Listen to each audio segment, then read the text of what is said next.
Tāpat arī Dieva vārda piens ir tādi vēstījumi, ko spēj uztvert garīgie zīdaiņi.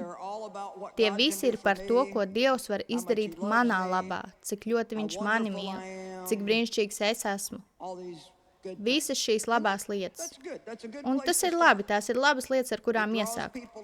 Tas pievelk cilvēkus kādam, kurš nu pat ticis glābts. Viņam nevajag momentāli dzirdēt pārāk spēcīgu vēsti. Viņam ir jānostiprinās savās attiecībās ar Dievu, jāzina, ka viņš viņu mīl, ka viņš grib viņam palīdzēt un atbildēt uz lūgšanām. Bet ja tas ir viss, ko viņš jebkad ir dzirdējis, viņš nekad neizaugs. Es tās saucu par deserta vēstīm.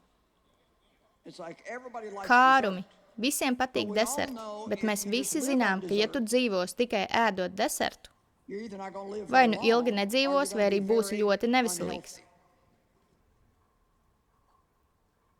Gaļa ir Dieva vārda dziļākas vēstis. Tās ir vēstis, kas konfrontē tavu uzvedību. Tās ir vēstis, kas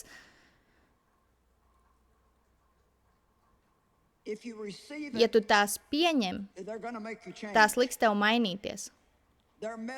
Tās ir vēstis, kas liks tev dīdīties krēslā un varbūt pat vēlēties aizbēgt no telpas un nožēlot, ka vispār atnāci.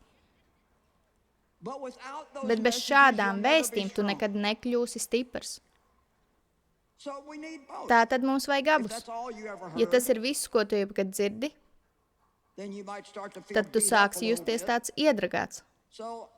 Tāpēc es cenšos pasniegt veselīgā līdzsvarā gan gaļu, gan desertu.